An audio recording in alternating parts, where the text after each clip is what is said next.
Você já parou para refletir se a vida oferece algo além da rotina diária? Existiria um percurso capaz de nos orientar a viver com propósito e serenidade, mesmo em meio ao turbilhão de desafios? Hoje, convido você a embarcar em uma jornada transformadora através do Sermão da Montanha, onde Jesus revela verdades profundas e impactantes para uma existência plena. Essas palavras transcendem meros ensinamentos antigos, atuando como chaves dinâmicas para uma mudança genuína e duradoura. Acompanhe-me nesta exploração e descubra como esses princípios atemporais podem remodelar sua visão de mundo, fortalecer seus laços interpessoais e inundar seu coração com uma paz que excede toda compreensão. Prepare-se para ser tocado, emocionado e revigorado, pois o que você está prestes a ouvir possui o poder de transformar sua vida de maneiras inimagináveis. Vamos começar? Visualize por um instante que você está sentado na encosta de uma montanha, absorvendo as palavras de Jesus diretamente em seu coração. Ele inicia seu discurso com declarações que ressoam através dos séculos. Bem-aventurados os pobres de espírito, porque deles é o reino dos céus. Essas palavras, conhecidas como as bem-aventuranças, transcendem a mera beleza poética. Elas representam um convite a viver de uma forma que desafia nossas noções convencionais de sucesso e felicidade. O foco não reside na acumulação de riquezas ou poder, mas sim na busca pelas virtudes do coração, como a humildade, a compaixão e a pureza. Quando Jesus se refere aos bem-aventurados, ele nos convida a contemplar a vida sob uma perspectiva divina. Cada bem-aventurança se apresenta à primeira vista como um paradoxo. Como podem ser felizes aqueles que choram, os que são perseguidos ou os que anseiam por justiça? No entanto, no reino de Deus, essas atitudes se manifestam como bênçãos. Elas sinalizam que nossos corações estão em sintonia com a vontade divina e que estamos trilhando o caminho correto, rumo a uma vida permeada pela graça e pela presença de Deus. Reflita sobre isto por um momento. Jesus não direcionava suas palavras apenas a uma elite religiosa ou aos detentores do poder de sua época. Ele se dirigia a uma multidão diversificada, composta por pescadores, camponeses, mulheres, crianças e também pelos marginalizados. Sua mensagem era inclusiva, destinada a todos aqueles que almejam um relacionamento autêntico com Deus. As bem-aventuranças estabelecem um padrão universal, incentivando-nos a cultivar qualidades de coração que nos aproximam do Pai. Elas encerram uma promessa de consolo e esperança. Para aqueles que sofrem, Jesus garante que serão consolados. Para os que têm fome e sede de justiça, ele assegura que serão saciados. Essas promessas não se restringem a um futuro distante no reino dos céus, mas irradiam um poder transformador no presente. Elas nos convidam a viver com uma perspectiva de esperança eterna, confiando que nossas lutas e sacrifícios não são vãos, mas carregam um propósito e uma recompensa divina. Quando Jesus fala sobre os pobres de espírito, ele nos convida a uma compreensão mais profunda da humildade e da dependência de Deus. Ser pobre de espírito não implica viver em miséria material, mas sim reconhecer nossa carência espiritual, admitir nossa insuficiência sem o auxílio divino. Imagine-se fitando um espelho, mas em vez de ver seu reflexo, você contempla sua alma despida diante de Deus, consciente de que, sem sua orientação e seu amor, permanecemos incompletos. Essa postura de humildade se revela fundamental para experimentar as bênçãos do reino dos céus. Agora considere o contraste. A cultura contemporânea nos incentiva à autossuficiência, a confiar exclusivamente em nossas próprias capacidades. A visão comum tende a associar a necessidade de auxílio como um indício de fragilidade. No entanto, Jesus nos apresenta uma perspectiva oposta. A verdadeira força e a prosperidade surgem ao admitirmos nossa total dependência de Deus.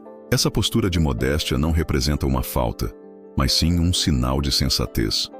Ao reconhecermos nossas limitações e a impossibilidade de realizarmos tudo sozinhos, abrimos espaço para a atuação divina, permitindo que sua benevolência nos modifique de maneiras inimagináveis. Reflita sobre isto. Ao aceitarmos nossa carência espiritual, nos tornamos mais suscetíveis à graça divina.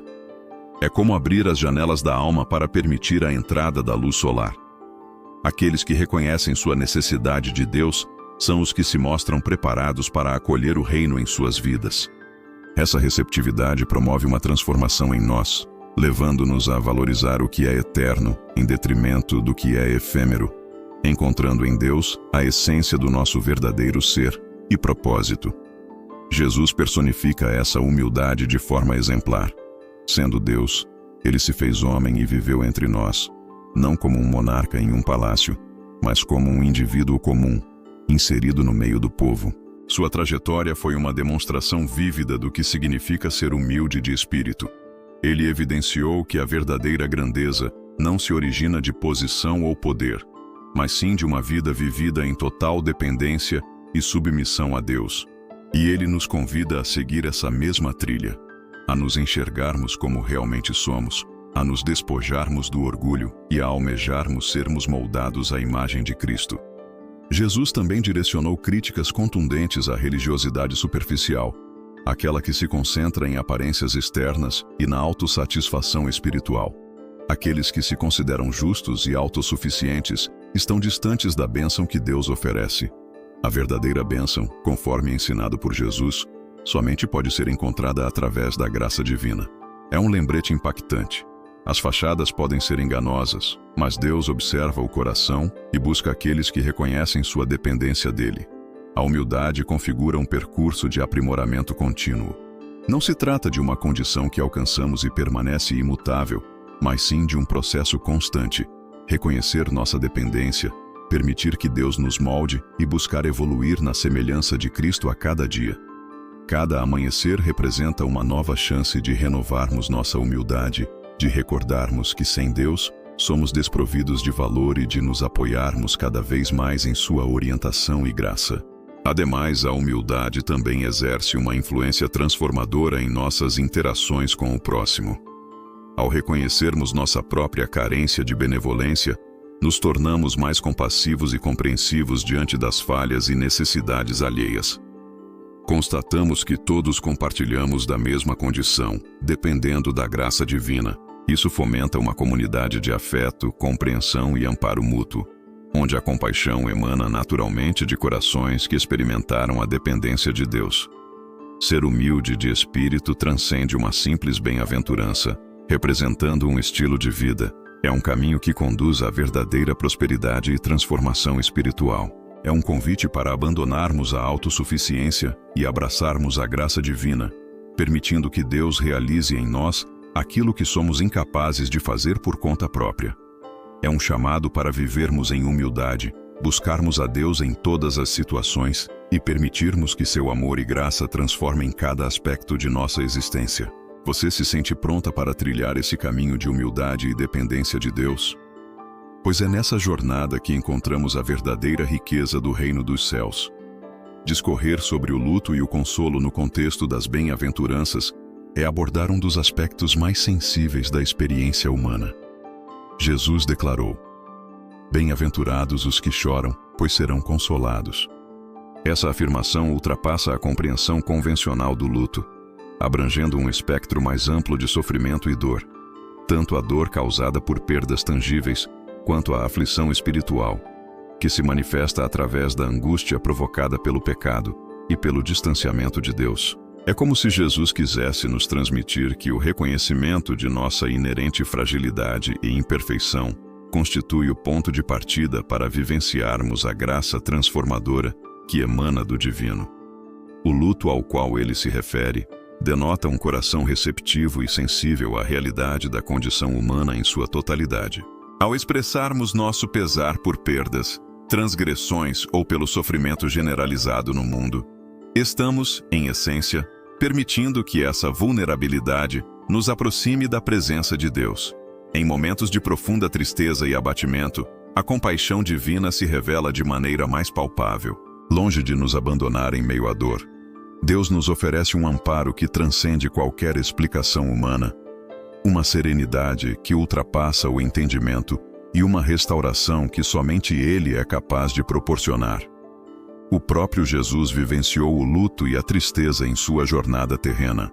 Recordamos de sua aflição por Jerusalém, antevendo o sofrimento que a assolaria, ou de suas lágrimas diante do túmulo de Lázaro, demonstrando sua proximidade e compreensão da dor humana.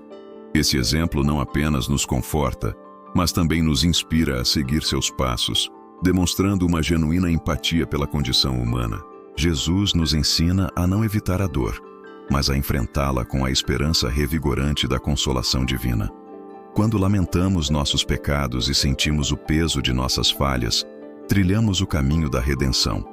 Esse tipo de luto possui um poder transformador, conduzindo-nos diretamente à cruz, o local onde encontramos perdão e restauração.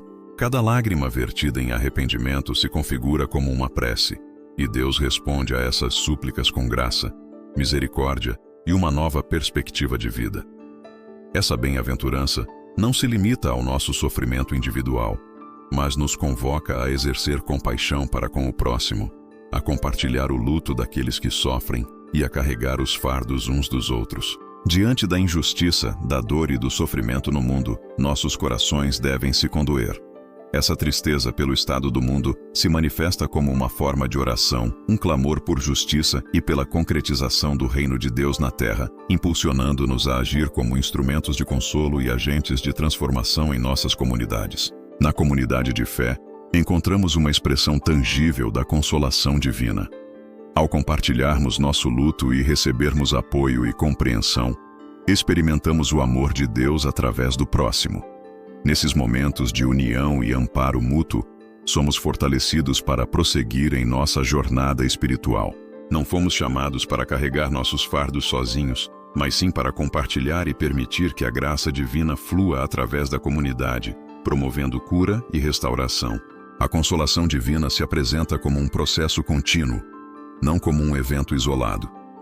Ela se renova ao longo da vida, a cada nova perda ou dor que enfrentamos. Deus está sempre pronto a nos consolar, oferecendo a força necessária para seguir em frente e viver em liberdade e restauração, com a certeza de que, embora o luto faça parte da jornada, ele não representa o fim da história. Em Cristo, sempre há esperança, consolo e a oportunidade de recomeçar. Ao navegarmos pelas águas turbulentas do luto, é fundamental lembrar que não estamos sozinhos. Jesus caminha ao nosso lado, compreende nossa dor, oferece seu consolo e transforma nossas lágrimas em testemunhos de amor e graça. Que essa promessa de consolo nos fortaleça para enfrentar cada dia com esperança, convictos de que Deus está presente em cada instante de nossa jornada. Padecimento em cada etapa da jornada rumo à cura e à renovação. Pranto e amparo. Nas Beatitudes, abordar o tema do pranto e do amparo no contexto das bem-aventuranças implica adentrar em um dos aspectos mais sensíveis da nossa vivência humana. Jesus proclamou: "Abençoados os que se entristecem, pois serão consolados." Tal declaração transcende a percepção comum acerca do luto, englobando tanto o sofrimento pelas perdas físicas quanto a aflição espiritual, a dor provocada pela transgressão e pela separação de Deus. É como se Jesus nos revelasse que reconhecer a nossa fragilidade e as nossas imperfeições representa o primeiro passo para vivenciar a graça transformadora de Deus. O pranto ao qual ele se refere denota que o nosso âmago está receptivo e sensível à realidade da nossa condição humana. Quando lamentamos as nossas perdas, os nossos deslizes ou o sofrimento do mundo, estamos permitindo que essa vulnerabilidade nos aproxime de Deus. É precisamente nos momentos de maior pesar e quebrantamento que a compaixão divina se manifesta de forma mais notória. Ele não nos desampara em meio à nossa dor. Ao contrário, ele nos concede um amparo que ultrapassa qualquer explicação humana. Trata-se de uma serenidade que suplanta todo o entendimento, uma restauração que somente ele é capaz de nos proporcionar. O próprio Jesus vivenciou o luto e a tristeza. Recordem-se de quando ele chorou por Jerusalém, antevendo o sofrimento vindouro, ou quando verteu lágrimas junto ao sepulcro de Lázaro, demonstrando que ele não se encontra alheio à nossa dor, mas que a compreende em profundidade. Tal fato não apenas nos conforta, como também nos oferece um exemplo a seguir. Jesus manifestou uma genuína empatia pela condição humana. Ele nos ensina a não nos esquivarmos da dor, mas a enfrentá-la com esperança no consolo divino. Ao nos lamentarmos pelos nossos pecados, ao sentirmos o fardo das nossas falhas, trilhamos o caminho da redenção. Essa espécie de pranto nos metamorfoseia, conduzindo-nos diretamente à cruz, o local onde encontramos perdão e restauração. Cada lágrima vertida em arrependimento constitui por si só uma oração, e Deus responde a essas preces com graça, misericórdia e uma nova perspectiva de vida. Essa bem-aventurança não se restringe ao nosso sofrimento pessoal, mas também nos convoca a nutrir compaixão pelo próximo, a chorar com aqueles que choram, a carregar os fardos uns dos outros. Diante da injustiça, da dor e do sofrimento no mundo, o nosso coração também deve se quebrantar. Esse pranto pelo estado do mundo configura uma forma de oração, um clamor por justiça e pela manifestação do reino de Deus na terra. É um impulso para agirmos, para servirmos como instrumentos de consolo e agentes de transformação em nossas comunidades. Na comunidade de fé, deparamos com uma expressão palpável do amparo divino. Ao compartilharmos o nosso luto e sermos acolhidos com apoio e compreensão, experimentamos o amor de Deus através dos outros. É nesses momentos de união e amparo mútuo que somos fortalecidos para prosseguirmos em nossa jornada espiritual. Não fomos chamados para suportar os nossos fardos sozinhos, mas sim para partilhá-los e permitir que a graça de Deus flua através da comunidade, promovendo a nossa cura e restauração. O consolo divino se configura como um processo contínuo, não se restringindo a uma experiência isolada. Ele se renova ao longo da vida. A cada nova perda, a cada nova dor, Deus se mostra pronto para nos consolar novamente. Essa promessa nos infunde vigor para prosseguirmos, para vivermos em liberdade e restauração, conscientes de que, embora o luto integre a nossa jornada, ele não representa o desfecho da nossa história. Em Cristo, sempre reside a esperança, sempre há consolo, sempre se vislumbra uma nova oportunidade de ter um novo começo. Assim, enquanto enfrentamos as provações da dor, lembre-se, não estamos sozinhos nessa jornada. Jesus nos acompanha. Ele compreende a profundidade da nossa aflição, oferece seu conforto inabalável e transforma cada lágrima derramada em testemunhos vívidos de amor e graça divina. Que essa promessa de amparo constante fortaleça sua alma, capacitando você a encarar cada novo dia com renovada esperança, nutrindo a certeza de que Deus está ao seu lado em cada instante de sofrimento e em cada etapa do caminho que leva à sua cura e restauração interior. Anseio por justiça na bem-aventurança. Agora, vamos nos aprofundar em uma das bem-aventuranças mais impactantes ensinadas por Jesus. Bem-aventurados os que têm fome e sede de justiça, porque serão saciados. Imagine a intensidade de uma fome e sede que consomem, que impulsionam cada passo do seu dia. Não se trata de uma justiça superficial, focada em aparências ou em regras inflexíveis. Falamos de uma justiça divina, que emana do próprio coração de Deus e transforma tudo ao seu redor. Esse anseio por justiça transcende um mero desejo passageiro. É uma busca fervorosa por ver o bem triunfar, por testemunhar a vontade de Deus se manifestando plenamente na terra. É uma paixão avassaladora por viver em consonância com os valores do reino. Amor incondicional, equidade genuína, compaixão profunda e integridade inabalável. Em nossa sociedade contemporânea, frequentemente nos contentamos com o que é aceitável ou legalmente permitido. Mas Jesus nos convida a ir além dessas limitações.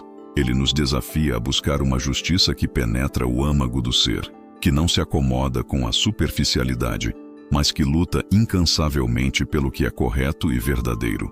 Essa justiça pulsa com vida. É a coragem de confrontar o mal em suas diversas formas, de defender os mais vulneráveis e de amplificar a voz daqueles que são silenciados. É o trabalho árduo para que o reino de Deus se manifeste aqui na terra, mesmo quando as probabilidades parecem desfavoráveis. E Jesus nos oferece uma promessa sublime: serão saciados. Essa satisfação não se limita a testemunhar mudanças externas, embora elas sejam importantes e bem-vindas.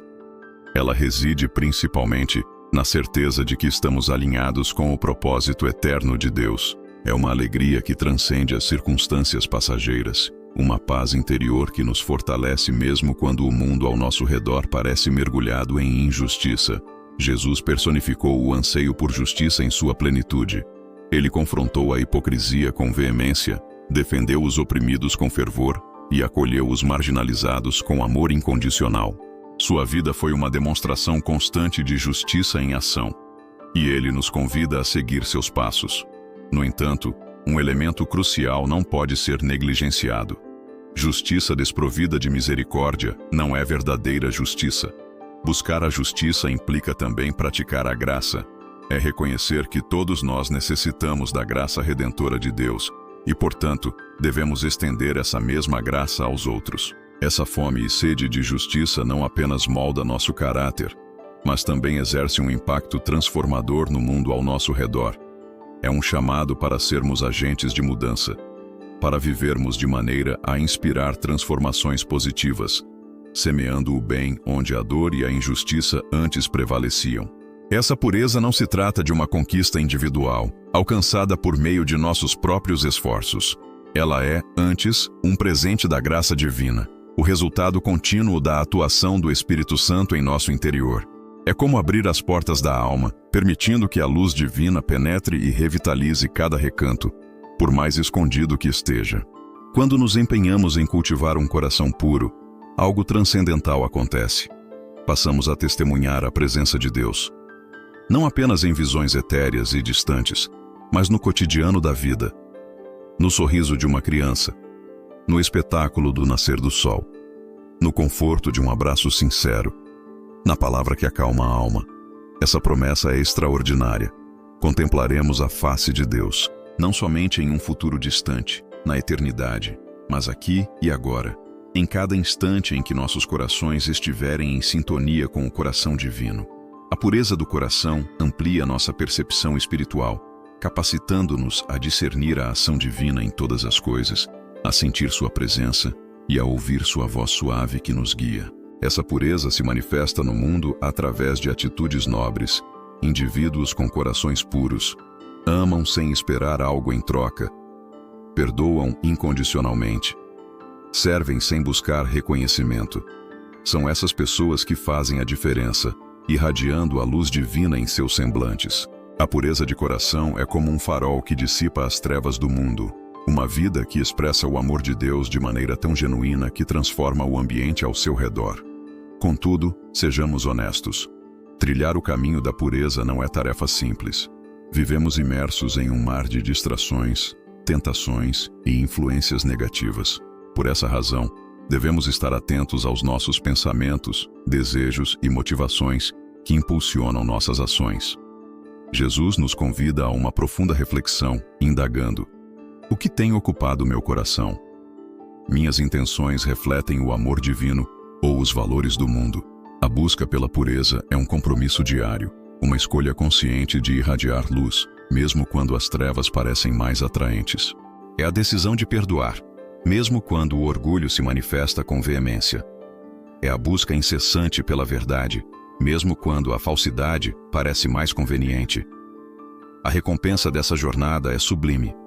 Contemplaremos a face de Deus, manifestada em cada detalhe, em cada momento de caos, em cada alvorecer. Sentiremos sua proteção constante, mesmo nos momentos mais desafiadores. Portanto, convido você a refletir. O que precisa ser purificado em seu coração hoje? Onde você pode permitir que a luz divina entre e renove todas as coisas? Que a busca por um coração puro seja sua oração diária. E que nessa jornada transformadora, você contemple a face de Deus em cada passo, em cada respiração, em cada detalhe da sua existência. Alegria aos pacificadores, herdeiros da divindade. Imagine a cena. Jesus, com sua voz impregnada de amor, proclama: bem-aventurados os pacificadores, pois serão chamados filhos de Deus. Essas palavras transcendem um mero convite, são um chamado divino. Ser um pacificador vai além de evitar conflitos ou desavenças. Significa ser um construtor de pontes, um agente de reconciliação, alguém que promove a paz em meio à guerra, que cura feridas com palavras de consolo e que escolhe o amor em vez do ódio.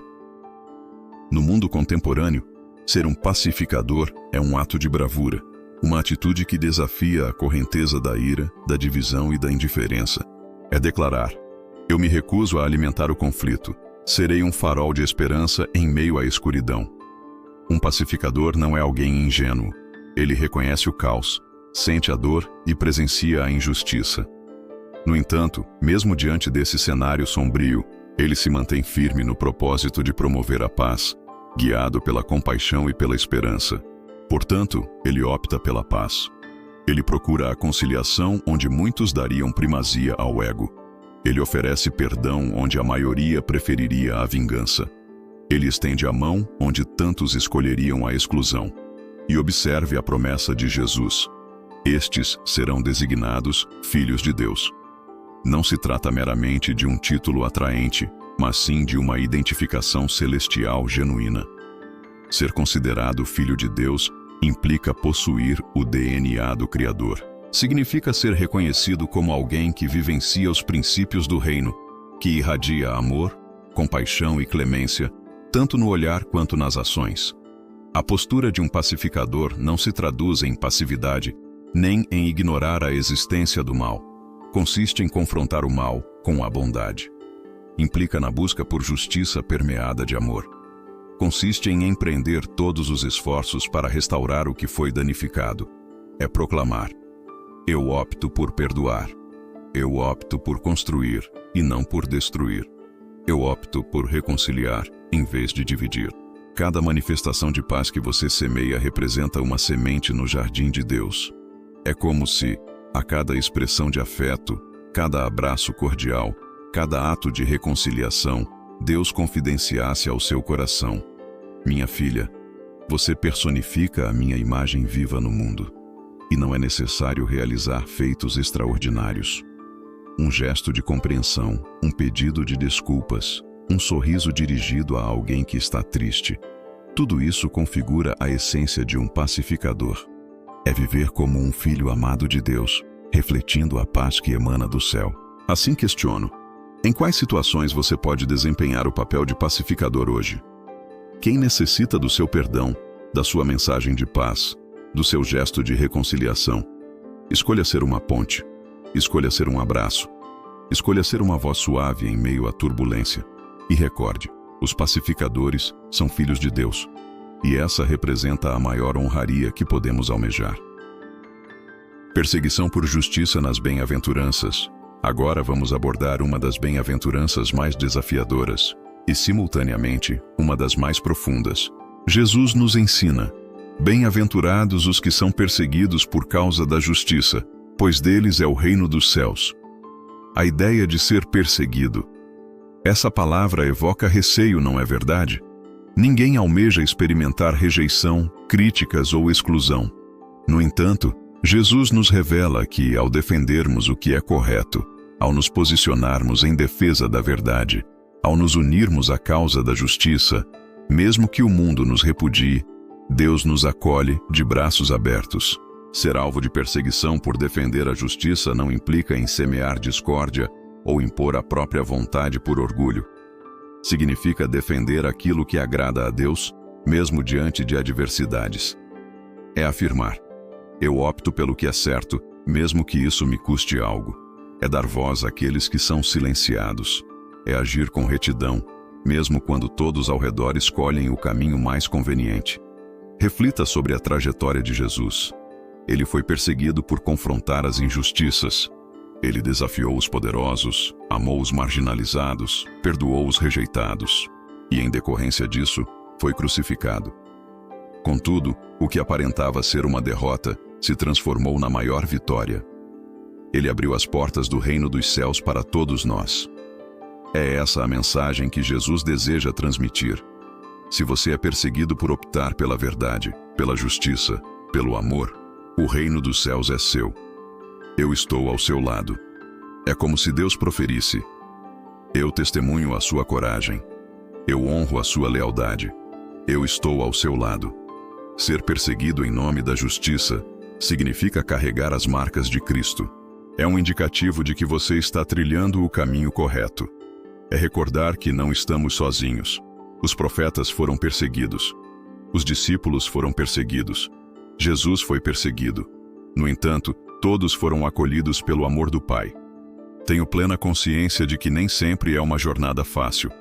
Em muitos momentos, surge o desejo de desistir, de ceder, de silenciar. No entanto, Jesus nos convida a permanecer firmes. Ele nos assegura: a sua luta possui um propósito. A sua dor não é em vão. O reino é seu. Portanto, gostaria de perguntar: em que área você precisa manter-se firme e inabalável hoje? Por qual causa de justiça você está lutando? Onde você pode expressar amor, mesmo quando o silêncio parece ser o caminho mais fácil? Lembre-se sempre: aqueles que são perseguidos por defenderem a justiça são os verdadeiros herdeiros do reino dos céus. Eles irradiam a luz divina através de seus olhos, mesmo quando o mundo tenta obscurecê-la. São os escolhidos para transformar o mundo utilizando o poder da verdade e do amor incondicional. Seja corajoso, seja resiliente, seja uma fonte de luz em meio à escuridão. E tenha a certeza: Deus está ao seu lado. O sal e a luz do mundo. Imagine o som das palavras de Jesus reverberando através do tempo. Vocês são o sal da terra. Vocês são a luz do mundo. Estas palavras não são meramente belas sentenças. Elas representam um chamado para a ação. Ser o sal da terra implica ser aquele que adiciona sabor, que protege o bem em meio à corrupção, que impede a disseminação da decadência. Assim como o sal realça o sabor dos alimentos, a presença daqueles que vivem sua fé deve transformar o ambiente que os cerca, trazendo esperança, alegria, justiça e amor. É ser aquele que, mesmo em um mundo sombrio, preserva o que é puro e verdadeiro. No entanto, Jesus também nos chama para sermos a luz do mundo, uma luz que dissipa as trevas, que revela o caminho, que aquece, conforta e guia. Ser luz significa iluminar a vida dos outros através de atos de bondade, palavras de encorajamento e ações de justiça. E Jesus adverte: ninguém acende uma lâmpada para escondê-la, mas para colocá-la no alto e iluminar a todos. Este é um convite para não vivermos escondidos, para não ocultarmos nossa fé, para não nos retrairmos diante da pressão do mundo. É um chamado para sermos testemunhas vivas, para irradiarmos, para demonstrarmos, através de nossas atitudes, o amor de Deus. Ser sal e luz é um compromisso diário. É perdoar quando tudo dentro de nós clama por vingança. É estender a mão para aqueles que caíram. É ser uma voz de esperança quando o desânimo tenta nos dominar. É ser um exemplo de integridade quando o mundo nos ensina a passar por cima dos outros. Esta é a essência de ser sal e luz, influenciar o mundo com o bem, com o amor e com a verdade. E no final, a glória não é nossa, mas de Deus. Jesus declara: que vejam as suas boas obras e glorifiquem o Pai que está nos céus. Que cada palavra, cada ação e cada escolha sejam uma luz que aponta para o amor do Pai. E que dessa forma, a vida de cada um se torne um reflexo da luz divina neste mundo que tanto necessita dela. O cumprimento da lei. Jesus afirmou: não pensem que eu vim para abolir a lei ou os profetas. Eu não vim para abolir, mas para cumprir. Estas palavras são profundamente significativas. Elas nos revelam que Jesus não veio para revogar os ensinamentos antigos, mas para lhes conferir um significado ainda mais profundo. A lei não era meramente um conjunto de regras inflexíveis. Ela era o caminho para viver em comunhão com Deus e com os outros. E Jesus, ao viver em total obediência, nos ensina a transcendermos a mera aparência externa, a buscarmos a transformação do coração.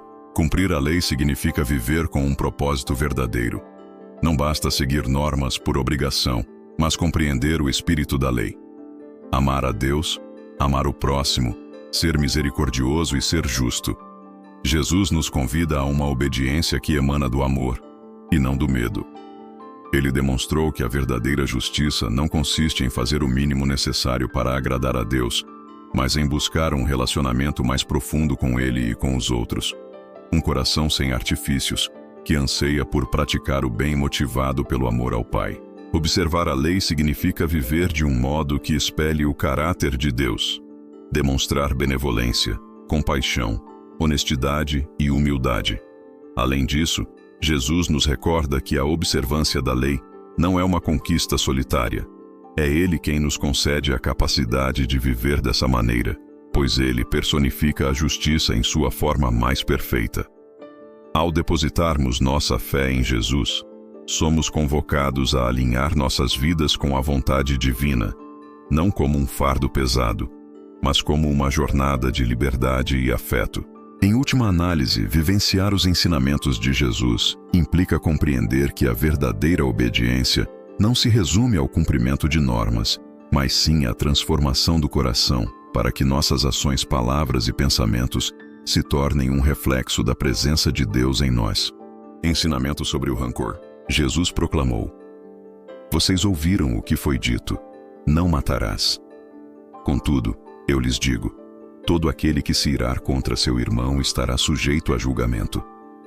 Estas palavras de Jesus transcendem a lei superficial. Ele nos impele a ponderar sobre os eventos que se desenrolam no íntimo do coração, pois a ira, o desprezo e a ofensa silenciosa também infligem dano, destroem e afastam o amor divino. O cerne da questão não reside apenas no ato manifesto, mas também no pensamento oculto, na palavra proferida com malícia, no olhar que condena e na indiferença que mata gradualmente. Jesus deseja que compreendamos que o amor deve alicerçar nossos relacionamentos. Não podemos nos permitir viver alimentando mágoas, nutrindo ressentimentos e mantendo a distância entre os corações. Por conseguinte, ele afirma: se você estiver prestes a apresentar uma oferenda a Deus, mas se recordar de que alguém tem algo contra você, vá primeiro reconciliar-se com essa pessoa. Isso evidencia a importância da reconciliação, que não se limita a estar em paz com Deus, mas sim a manter a harmonia com os outros. Afinal, o relacionamento com o próximo reflete nossa conexão com o Pai. Jesus também nos adverte sobre a urgência. Não postergue a reconciliação. Não permita que o ressentimento se fortaleça e não acumule mágoas que endureçam o coração. Ele nos convoca a liberar o perdão, a buscar a paz antes que seja tarde demais. Não porque a outra pessoa mereça, mas porque o ato de perdoar liberta quem o concede. É um gesto de amor que quebra o ciclo da dor. Portanto, a questão que se apresenta é: o que você precisa deixar para trás hoje? Quem você precisa perdoar? A quem você precisa procurar para expressar: não quero mais carregar esse fardo. Que possamos recomeçar. Jesus nos relembra: o amor sempre triunfa sobre o ódio, a paz sempre supera o conflito e o perdão sempre demonstra mais força que a vingança. Essa é a essência do reino de Deus e o convite para um novo começo. O adultério no íntimo. Jesus declarou: vocês ouviram o que foi dito: não cometerás adultério.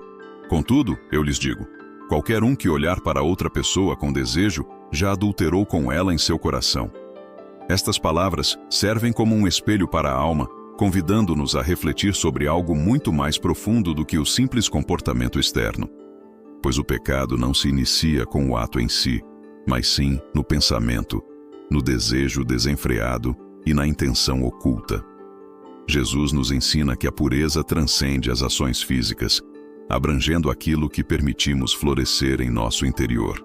É um chamado para uma vida de integridade, onde o coração e as ações se alinham com o amor divino. É como se ele dissesse: não alimente pensamentos que corrompem sua alma. Zele.